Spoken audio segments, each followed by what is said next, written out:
Hey guys, what's up? Public here, back with another video, and this one is going to be kind of a sad and short video, but it's about time I made it. We have to talk about the changes coming to Priest and at patch 11.05. Let's dive in. Alright, so the reason why this is kind of sad, 11.05 is upcoming probably late October, November-ish timeline with the anniversary patch, and there is just not a whole lot of changes for Priest to talk about, which is why I've kind of delayed making this video. Plenty of other specs have had quite a lot of changes. Priest, unfortunately, is one of the ones that just kind of got left out, at least as of now. It's certainly possible that more stuff could be coming in a future date, but as of recording this video, kind of late September, we still barely have anything to really talk about. I wanted to make this video just to kind of, one, set your expectations. I know I was talking about how the possibility of us getting some changes in the first patch of the expansion. It doesn't look like that's going to be true, so anything large changes will probably be 11.1 at the earliest. Obviously, there's still time, but, you know, just wanted to make that known for the community. Obviously, pretty disappointed with this. Wanted to see some things early on, but hopefully the feedback that we posted and kind of continue to post will be looked at in a future build.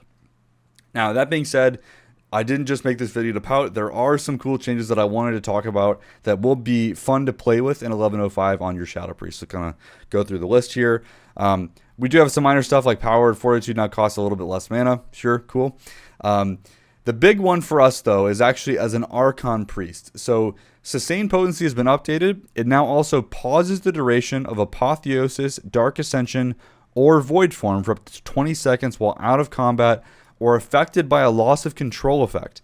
This is actually massive and something that I didn't even think that they would ever consider adding.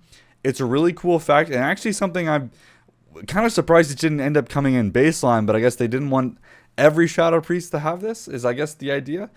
This is super strong, amazing quality of life, particularly for Shadow Priest inside of a Mythic Plus environment. From a raid perspective, you're really not going to see this impact very much. Obviously, if you're in like a raid and you get hit by a mechanic where you're like stunned up and like, let's say you get spiked on the second to last boss or something like that, or you're stunned from some other mechanic, you know, your Void Form won't be ticking down, so at least there's that. But for Mythic Plus, the big part here is the out of combat bit. If you've been paying attention to kind of where we've been talking about like what talents make sense inside of Mythic Plus, one of the things that we've always talked about is that Void Form really struggles, particularly at like lower key levels, because the duration is just so long that typically just doing one pack at a time type pulls won't get the best benefit out of Void Form because it'll just like fall off as you're running in between packs after you've used it. But now you have this nice little buffer here where you'll keep just Void Form up to 20 seconds while out of combat. Dark Ascension also gets this as well, but because it's such a short duration, it's definitely not going to happen as often. But, you know, Void Form, especially if you're taking Sustained Potency, you know, it's quite normal to have minute-long Void Forms in that ballpark with Sustained Potency.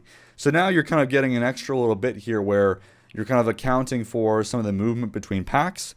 Obviously, other effects like Halo's Resonant Energy or Power Infusion are still only going to be at the start of your burst window, but you'll still not be wasting Void Form as much as you were in the past.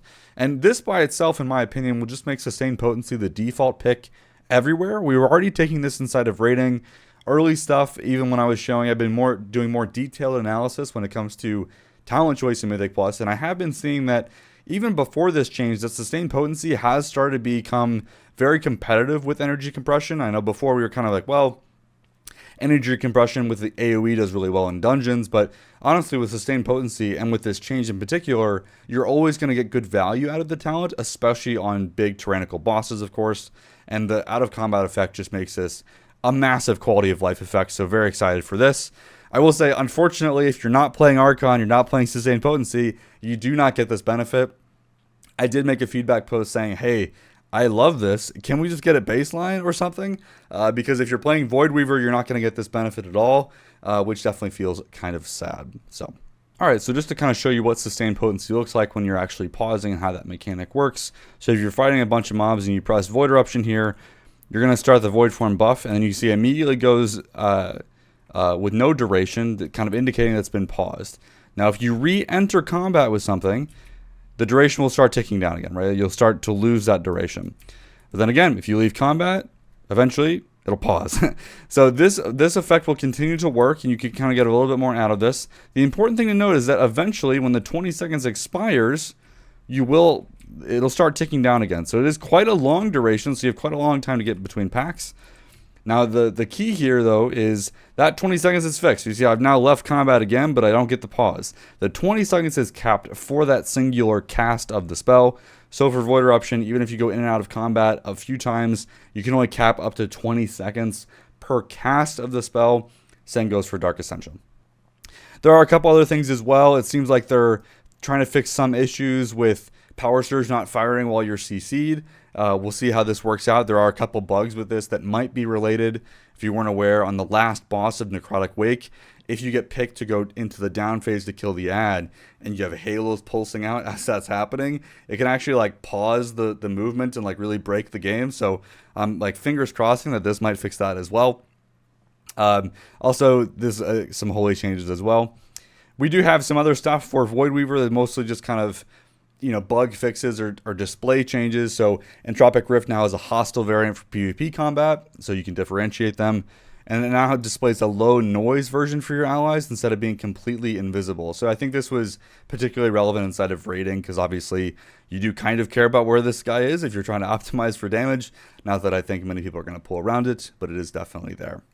So that is all the stuff we have for Shadow Priest coming in 1105, other than being able to swap to Drakthir as a racial. If that interests you, you can check out the videos that I've done on that in the past.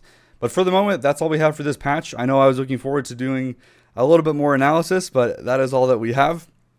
Let me know what you think. That's all we have for this video. Thanks for watching.